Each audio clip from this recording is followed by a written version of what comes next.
নমস্কার, সনাতন ধর্মকথা চ্যানেলে আপনাদের সবাইকে স্বাগত। আজ ফাল্গুন মাসের 25 তারিখ মঙ্গলবার, কৃষ্ণপক্ষের সপ্তমী তিথি। মহাভারতের সভা পর্বের প্রথম অধ্যায়ে ময়দানবের সৌজন্য পর্ব শুরু করব।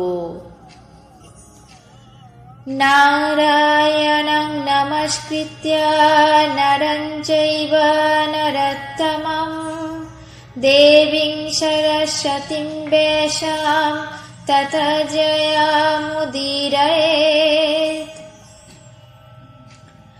ঋষি বৈশম্পায়ন বললেন, ময়দানব হাত জোর করে বাসুদেবের সামনে অর্জুনকে সৎকার করে বলতে লাগলো, হে কৌন্তেয়, আপনি ক্রোধান্বিত কৃষ্ণ এবং প্রজ্বলিত আগুনের থেকে আমাকে পরিত্রাণ করেছেন। অতএব এখন আজ্ঞা করুন, আপনার কি প্রত্যুপকার করব। অর্জুন বললেন, হে মহাসুর, তোমার সমস্ত প্রত্যুপকার করা হয়ে গেছে, তোমার মঙ্গল হোক। এখন তুমি নিজের স্থানে প্রস্থান করো। তুমি আমার প্রতি সর্বদা সন্তুষ্ট থেকো।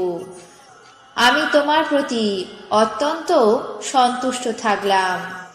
ময়দানব বললেন, হে অর্জুন, আপনি নিজের মহত্ব অনুরূপ কথাই বললেন, কিন্তু আমার একান্ত ইচ্ছা যে আপনার কিছু উপকার করি। আমি দানবকুলের বিশ্বকর্মা, কেবল আপনার গুণগ্রামের অত্যন্ত বশীভূত হয়ে কাজ করতে উদ্যত হয়েছি। অর্জুন বললেন, হে ময়দানব, তুমি আসন্ন মৃত্যুর থেকে রক্ষা পেয়েছ বলে আমার প্রত্যুপকার করতে চাইছ। এই জন্য তোমার দ্বারা কোনো কাজ করিয়ে নিতে আমার ইচ্ছে নেই, কিন্তু তোমার অভিলাষ ব্যর্থ হয় এমনও আমার অভিপ্রেত নয়। সুতরাং তুমি কৃষ্ণের কোনো কর্ম করে দাও, তাহলেই আমার প্রত্যুপকার করা হবে। তখন ময়দানব কৃষ্ণকে অনুরোধ করল।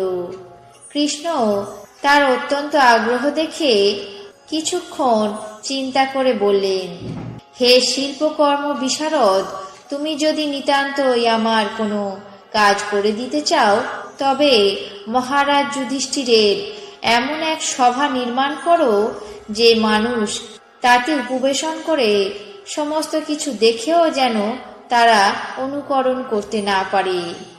ওই সভাতে যেন দিব্য, মানুষ এবং আসুর অভিপ্রায় সব স্পষ্টভাবে দেখা যায়। ময়দানব কৃষ্ণের আজ্ঞা অনুসারে পরম আহ্লাদিত হয়ে মহারাজ যুধিষ্ঠিরের জন্য বিমানের মতো এক পরম সুন্দর সভা নির্মাণ করতে মনস্থির করল। এদিকে কৃষ্ণ এবং অর্জুন রাজা যুধিষ্ঠিরের কাছে গিয়ে তাকে সমস্ত বৃত্তান্ত বলে ময়দানবকে দেখালেন। রাজা যুধিষ্ঠির তাকে যথাযোগ্য সম্মান করলেন। ময়দানবও তাকে উচিত সৎকার এবং পূজা করে কিছুক্ষণ বিশ্রামের পর পাণ্ডুপুত্রদের সামনে দানবদের বিচিত্র চরিত্র বর্ণনা করতে আরম্ভ করল। তারপর মহাত্মা কৃষ্ণ এবং পাণ্ডবগণ অভিপ্রায় অনুসারে পূর্ণ দিনে বহুবিধ ধন দিয়ে ব্রাহ্মণকে পরিতৃপ্ত করে সর্বঋতু গুণসম্পন্ন দিব্যরূপ মনোহর সভার পরিসর ৫০০ হাত পরিমাণ করে নিল। আজ মহাভারতের সভা পর্বের প্রথম অধ্যায় ময়দানবের সৌজন্য পর্ব এখানেই শেষ করছি। বাকি অংশ আগামী পর্বে পাঠ করে শোনাব।